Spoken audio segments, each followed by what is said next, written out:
PoppyK, create, craft and make paper jewelry and challenges to break. PoppyK, create, craft and make. PoppyK, subscribe, like, comment and share.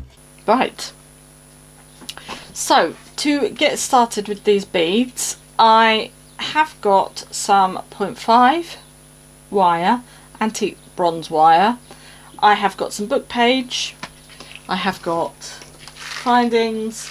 I've also got a box full of beads, ink, and round nose, point nose, flat nose, pliers, and my snips. So I wanted a pair of scissors because I'm going to cut these sections off here, the ends.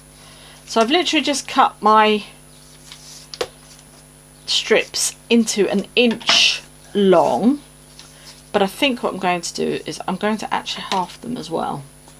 So we'll just half those. So what I'm going to do is ink these up. Now you don't need to be very precise. I'm just using tea dye by Tim Holtz. On one end though, you do need to kind of give it a good old inking, because that's going to be your final end, and then you're just going to ink around the edge as you would normally. You don't really need to concentrate too much on that end because it's going to be hidden and you're not going to see it. So just a quick, I thought I'd do just a little quick video today, you know. I'm obsessed at the minute with making these charms. I'm just really loving making them at the minute. So here we've got, oh, and also I forgot to say, you need glue. So just grab my glue out of the drawer. So here we have got a strip of paper, and it is 3 3/4 inches, if that's you want to know, and it's 1 inch across. I've got a quilling tool here. You don't need a quilling tool, just anything round. I don't use the quilling tool throughout the whole technique anyway. I just use it just to get that initial round shape. And then I'll just take that out. I'm gonna add a bit of glue. Yeah, I think since I watched Andrea over on Artie Mays, I have just been obsessed with making charms. Plus I've managed to find all my findings and things like that, and since moving the room around, it's made it a lot easier to access those. So it means I can get to everything. I mean, by no means have I actually finished organising or sorting things out, but we are there. So I've just literally glued all of that just to create a little bead, and I do like to just give it a little roll. So we'll just do that one more time. I've already got some made up, but I'll just do that one more time. So a little bit of ink. We're gonna really concentrate on the end.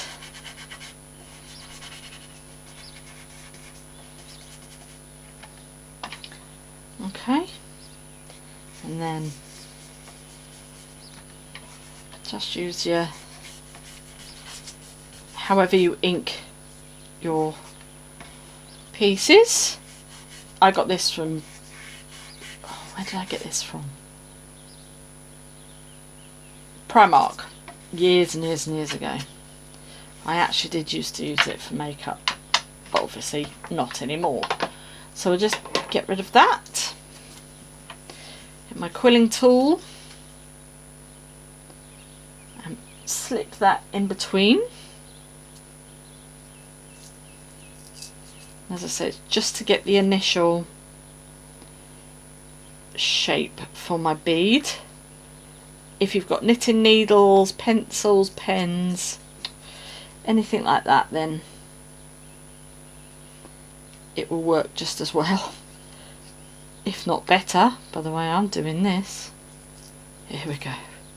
So I just run it around a couple of times and then I take it out, still holding on to it, not too firmly because you don't want to squash it, but firmly enough so then it's not going to go anywhere.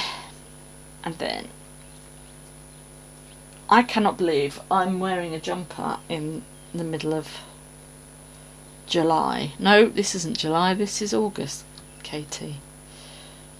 It is absolutely freezing. Although I must say today it's not raining and I feel very British moaning about the weather. But when you're in the middle of August you don't expect it to be like that. Right, so there's our beads. So I've got some of this 0.5 wire and I'll just take one of these because these two are obviously drying. I'll just move that over, get one of our beads, and then get my round nose pliers and we're going to make a wrap loop. So I'm going to go in probably about an inch from the top, wrap that round to make a right angle. What I will do actually is come in a little bit.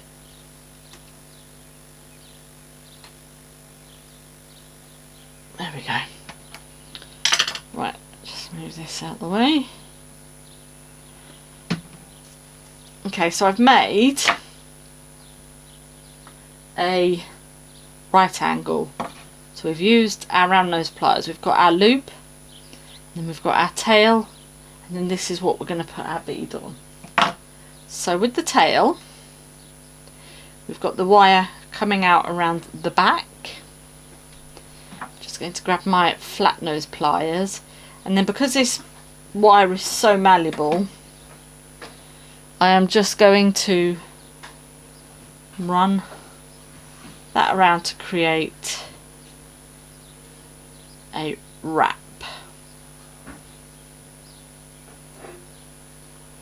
Just go around 3 or 4 times and we'll just snip off the excess. So get in as close as you can and then hold. And there we've got a loop. Now as you can see, our loop isn't really sitting up straight, so I'm just going to pop into there and just rotate my wrist a little bit. And there we've got a loop. So I'll just grab my findings. I'm going to grab a little ball, pop that on. So we've got a little ball. Then what have I done with those? I do not know. Oh, yes I do, they're in here. And then in here I have got these sort of like trumpet style head pins, which is perfect for this. Not head pins, these are bead caps. So I'm going to pop that onto there. So as you can see, it's like a little trumpet. Now I know you can get these from BB Crafts. I've had these for a while, but I'm sure you can get them. I know you can get them from there because I've just ordered some more. And then I'm going to pop that in there, and as you can see, that just sits inside really nicely. Pop the other one and repeat that onto that side, and then repeat that onto there. And there we've got a nice little book page bead. I shall go in with my round nose pliers again. Hopefully you can see that. Right, so this time we're going to create a wrap loop as well. So I'm going to bring in my round nose pliers, bring round your extra wire, might go in a little bit lower actually, just to there, bring that round, take your pliers out, just to check, and then wrap the tail round a few times.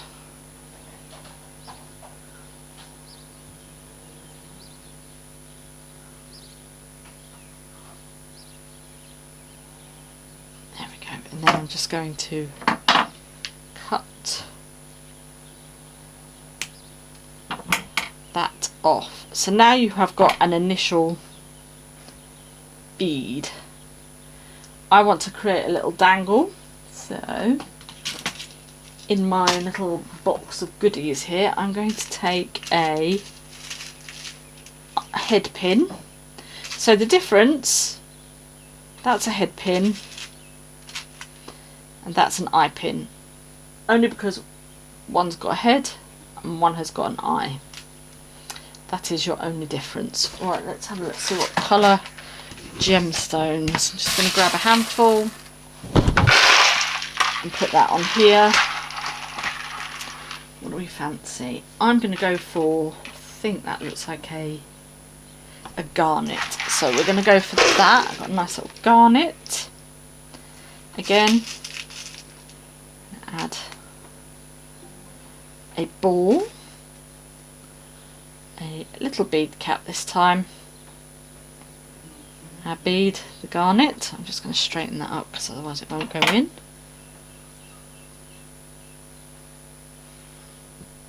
Right. So we've got our ball and our head pin. Adding in your garnet.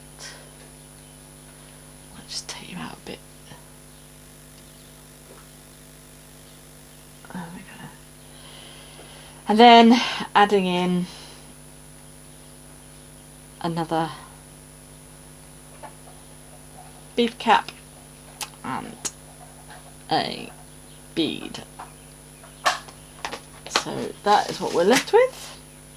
I'm going to cut. Leave about a centimetre from the top. Use my round nose pliers. Create a loop. Nice little loop. And then the same with your jump rings. You want to use this like a gate, so you're opening up that way, popping in, and then closing the gate. Then we've got that with a little charm on. And then to finish it off, let's use a little garnet pin, and there is another little bead that you can hang from a page. You can hang on the spine. I just flip that over, you'll be able to see. And here's some of the others that I've done. So that one's very similar. We've got one with a little green bead, and then I've just got one with a little nameplate on. So there we have it. That's just a very quick, another way of making some charms and beads. As I say, I am absolutely obsessed at the minute with making them. So hopefully this, well, for you it might be the last one, I don't know, it just depends on how inspired I get. So thank you so much for watching, have a great day, and I will see you on the next one. Bye!